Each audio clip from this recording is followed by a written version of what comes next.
Magandang araw mga kaibigan. Nako mga kaibigan, mainit itong pag-uusapan natin. Nako po, Sara Duterte, nagulantang, lalong magwawala. At Robin Padilla, nagmukhang tanga. Grabe mga kaibigan, talagang palubog na ang barko ng mga Duterte. Abay lalong magwawala itong si Inday Lustay. Ginawa na ata lahat ng kanyang mga alipores para siraan ng kamera. Na kesyo, madami na daw ang bumabaliktad dahil takot mabalikan ni BP Sara pag siya na ang Pangulo. Pero sa unanimously votes na 55-0, pinagtibay ng House Committee on Justice ang ulat ng komite na may probable cause para ma-impeach si BP Sara Duterte. Tapos sinabayan pa ng survey kung saan bagsak ang trust rating ni Inday Lustay. Nako, baka hindi lang laptop ang ibato niyan, baka yung maleta. Nakakahiya naman, nasa travel pa naman ang bakasyonistang vice-presidente. At Robin Padilla, binira ni attorney at ni former secretary. Mag-resign na lang kasi. Wala naman kasi ito sa pelikula. Nako, abangan nyo po yan. Pero bagong lahat, pakilike muna ang ating video, pakishare na din po at subscribe na po kayo sa ating channel. Unahin na po muna natin ito mga kaibigan, itong si Senador Robin Padilla. Nagkalat na naman mga kaibigan, pakinggan po natin to, saglit lang ito. No opposition coming from the minority if ever umakyat ang impeachment dito. Napag-usapan niyo yan, sir, sa minority? Wala mag-o-oppose? Di ba ang papel naman ng minority to oppose? Hindi lang impeachment. Lahat ng bagay dito, ang trabaho namin ay i-oppose. So Sana wag kaming pagbintangan. Kapag kami ay nag-oppose, wag kaming sabihan na kami ay bias. Ano daw mga kaibigan? Hindi sila bias? Hindi siya bias? Sinungaling. Oh, ikaw, napaka-bias mo. Kayo na mga kasamahan mong DDS senators. Lalo na kung ganyan ang pananaw mo. Di po ba ang pagiging minority, Mr. Robin Hood, ay para mag-check and balance sa lahat. Kayo ay mga watchdogs, hindi maging tuta ng mga Duterte. Gets mo? Ngayon kung hindi mo gets, hindi para i-oppose ang lahat. Pati ba naman impeachment gusto mong harangin? Tapos magtatago ka sa rason na political yon, at hindi ang pagiging senador. Ay nako mga kaibigan. Ay nako, tungo-tungo talaga mga kaibigan. Tuloy natin to. Trabaho po ng minority yon. Yan po ang parliamentary procedure na dapat naming sundin. Yan po ang sinasabi ng demokrasya. So you will oppose the convening of the impeachment court? Natural lang yun. Basta minority yan ng papel. You're just doing your job. You're just doing your job. Ay nako talaga mga kaibigan. Yes daw mga kaibigan. Yes nang yes. Ngayon gets mo ba yung tanong, Mr. Robin Hood, Halatang pinaglalaruan ka na at natatawa yung mga reporter Kuda ka kasi ng kuda, Kaya nga mga kaibigan lalo na itong si Robin Padilla. Kayong mga minority bloc, tinatawag nga kayong fiscalizer Dapat yung bantayan ang pondo. Dapat maging patas kayo. Tapos usaping accountability ng amo nyo, lalo na yung si Sara Duterte na amo ninyo. Gusto mong harangin, so nasaan dun yung patas? Tungo-tungo ka talaga Tapos sasabihin mo, normal lang yon, natural lang yon. Ay, nako talaga mga kaibigan. Kayo po ba mga kaibigan? Pabor po ba kayo dito, Na dapat mag-resign na lang ito, si Robin Padilla, kasama ni Bato de la Rosa? Sayang po kasi totoo lang naman po. Sayang po kasi yung pera ng taong bayan na pampasahod sa mga ganitong klaseng senador. Kaya naman mga kaibigan, heto. Binira ang kabalbalan ni Robin Padilla, ni Idol Ronald Llamas na former secretary at isa sa mga idol nating abogada na si Attorney Lorna Capunan. Pakinggan po natin to. Talagang durog sa kahiyan itong mga Duterte. Oo. Baka akala niya nasa pelikula siya na sinusundan lang niya yung script ng DDS, Oo. That is not correct. Kasi pag senador ka, when you take your oath of office, like all public officials, ang oath mo is to preserve the Constitution and defend the rule of law. Yun ang rule mo. Hindi naman sinabi sa oath of office na I will defend since I'm a minority, I will defend the minority position. In fact, there should be no minority or majority position. When you enter into the Senate, and even the congressman, wala na yung party affiliation. Di ba? Dapat tignan nila yung legislation, iboboto ba nila, ipapasa nila kung in aid of legislation. Kung in aid of legislation, wag nilang tignan ano ba yung nakakabuti sa akin. Ang tignan nila, ano ba nakakabuti sa taong bayan. That by itself, yung sinabi niya, I serve the minority, that means he only serves a tenth of the Filipino people. He doesn't serve the Filipino people at all, or whatever the minority is. And under the Senate rules, kung makita natin kung hindi nila babaguhin, bago pala after they take their oath of office, approve nila yung Senate rules of impeachment. Pag hindi nagbago yan, dalawa ang bantayan natin. Because nakalagay dyan sa isang rule nila, there would be political neutrality. Anong ibig sabihin ng political neutrality? You cannot discriminate on account of your political affiliation. So yung mga senador dyan na bumoto na, nagsabi na that they will be loyal to the Vice President even without looking at the evidence, pwedeng i-question yun. Where is your political neutrality? You are here to serve the people. Tapos, specifically sa oath of office nila, nakalagay doon, I shall observe impartial justice. Kaso mga kaibigan, walang ganon itong mga DDS senators. Walang ganon. Lalo na ito si Robin Padilla, si Amy Marcos, si Marcoleta, mga kaibigan. Yung mga yan, lalo na yung nagtatago ngayon na si Bato at saka si Bongo naman, mga kaibigan. Pare-pareho sila. Hindi pa nga nagsisimula, alam na nila kung ano yung iboboto nila. Sara all the way. Kahit nga sampalin mo yan mga kaibigan ng ebidensya, hindi yan makikinig, hindi yan maniniwala. Kaya nga mga kaibigan sa mga katulad ng mga gatong senador, dapat sa susunod, wag nang iboto. Sayang lang yung pera natin. Okay lang sana mga kaibigan kung itong mga to ang nagpapasahod lang, yung mga kapwa nila, DDS. Nakakahiya. And follow the Constitution and the laws, and the rightful laws. So dalawa yan. Kung nag-violate sila, sino ang i-judge? I-judge sila ng mga taong nakikinig. Kanya familiar si Senate President Because sinasabi niya, at that time when there was an impeachment, and I can believe him, sabi niya, miski na hindi ako abogado, alam ko yung rules na yan. And in those rules, maganda ang powers, ang authority ng Senate President acting as presiding justice. He is the only one that can decide. Kunyari, may motion, no? Kunyari, may balak na mag-delay. Yan. O may balak. Nakita naman natin si Marcoleta Jr. sa House, no? Panayang interject, panayang manifest, no? Baka gawin rin ng tatay niya sa Senate, no? Hindi malayo, di po ba? Nagawin yan nung kontrabidang aso, no? Yung kontrabidang piluka. Panigurado yan mga kaibigan. Kontra yan sa kahit anong gagawin ngayon. Lalo na pag hindi pabor sa kanilang amo. Nako, kokontrahin yan. Maghahanap ng butas para mateknikal. Yung kaso ni Sara Duterte. Ay nako, maniwala po kayo dyan.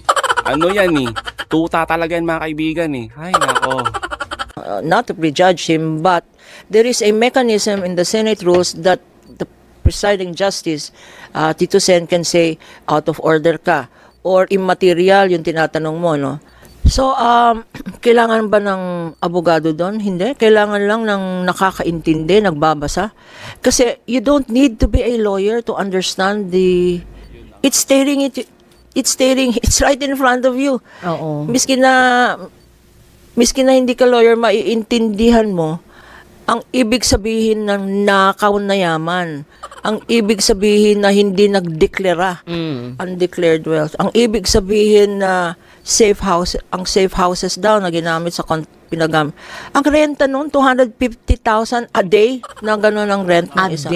A day. Miski na pumunta ka sa 6-star resort dito or sa abroad, wala naman 250,000 a day. And where are those safe houses? At ano ang pag confidential funds ang ginamit, you are required to report saan mo ginamit yung funds na yan at ano ang information na nag-gather mo. Kasi ang dami mong binayaran ng rewards. Kagaya ng sinabi ko last time, no? Isang na-convict na public school principal, 5,000 pesos. Oo nga. Miski natanggalin mo yung 2 billion na yan sa 6.7 billion, anong natira? 4 billion pa rin. Yung 4 billion, malayo pa rin sa 88 million na nakalagay sa SALN. Ngayon, wag na nating tignan yun. SALN na lang. Ano ba ang sweldo ng isang vice president? Million ba yan? Ang sweldo ng vice president, I think, about 4 million, no? Or even less, no? Or even less. Paano ka makakakuha ng 88 million through the years? Through the years, hindi ba? Yun, unexplained wealth yun. Ngayon, sasabihin niya, marami naman kaming businesses. Correct. Teka, si SEC mismo, Oo. representative ng SEC mismo, nagpakita ng mga 12 or 14 companies na dineclare sa GIS na either shareholder ka or yung asawa mo, si Attorney Man Scarpio, you're either a shareholder or a member of the board of directors. Unang-una, if you're in a public office, you cannot have any public interest. But even that, bankrupt lahat. The companies are bankrupt. Yung isang company na nakagawa ng pera is even less than $1 million. So if you add that to what her official income is, paano naman makakatungtong ng 88 million? Madaling intindihin ng tao yan. Totoo naman, di ba mga kaibigan? Kaya nga gusto natin matuloy itong impeachment, no? At umakyat sa Senado. Hindi para lang makonvict si Sara, mga kaibigan. Oo, nandun na tayo. Personally, gusto ko talaga makonvict yan si Sara Duterte at hindi na muling makatakbo sa kahit anong posisyon sa gobyerno. Bias ako di ba, mga kaibigan? Pero, ito sana, itong si Robin Padilla at yung mga DDS senators, gawin nila yung mandato nila bilang isang patas na senator judge. Di po ba? Hindi yung nag-uumpisa pa lang, wala pa nga yung kaso, amoy na amoy mo na kung ano yung magiging desisyon nila. Sa kabila ng kahit ano pang bigat ng ebidensya. Ganyan sila mga kaibigan, tapos totong-utongo talaga, sasabihin pa na, normal lang yun. Opposition kami, minority kami, kaya normal lang na lahat, kontrahin.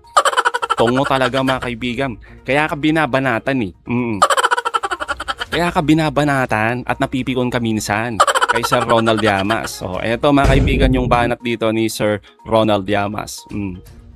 Ayon sa kanyang post mga kaibigan, and I quote, ang laki ng budget ng opisina, daming staff, may unlimited internet, pero hindi magawang mag-aral ng pinaka-basic. Real talk mga kaibigan. No? Ang papel ng minority sa legislature ay hindi lamang to oppose for opposition's sake.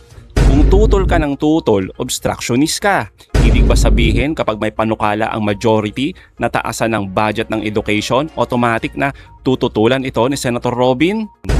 Tapos ayon pa sa kanya mga kaibigan, ang malaking papel ng minority ay magsulong ng policy alternatives at vision lagpas sa simpleng pagtutol. Madali lang naman malalaman ito ni Senator Robin kung aaralin niya talaga ang trabaho niya. Hindi uubra ang puro angas. Kailangang sabayan din ng isip na may talas. Yun lang mga kaibigan. Totoo naman, mag-aral din kasi pag may time, no? Hindi puro yung kuda ng kuda. Oo. Dagdag pa ni Ronald Llamas dito, wala namang pinanganak na tanga at bobo. Desisyon ng tao kung gusto niyang manatiling mangmang at estupido. Well mga kaibigan, totoo naman, real talk yun. Walang pinanganak na tanga at bobo. Yung iba talaga, ayaw lang mag-aral. Ayaw lang mag-research mga kaibigan. Nakakahiya nga Isang senador, tapos bobo. Diba? Ang hirap nun mga kaibigan, puro kuda. Tapos lagi nilang sinasabi na paniwalang paniwala sa kanyang kaalaman. Tapos malalaman natin, mali-mali pala yung sinasabi. Tapos yung mga taga-sunod nila na DDS, palakpakan. Oo, akala mo talaga. Ay naku. Tulad na lamang ngayon mga kaibigan, itong si Sara Bakasyonista. Diba? Meron siyang mensahe mga kaibigan. Eto, nagdrama na naman. Saglit lang to. Ako personally, yung lakas ko lang talaga galing talaga sa mga tao. Sa totoo lang, iniwan na siguro ako lahat ng mga kaibigan ko na politiko, pero hindi ako iniwan ng mga kapatid. So nilipalit sa Inyo kami. Ako. O yan mga kaibigan, yung lakas daw ni Sara Duterte galing sa tao. Well, naniniwala ako galing sa mga taong naniniwala sa'yo tulad ng DDS, pero hindi lahat ng Filipino.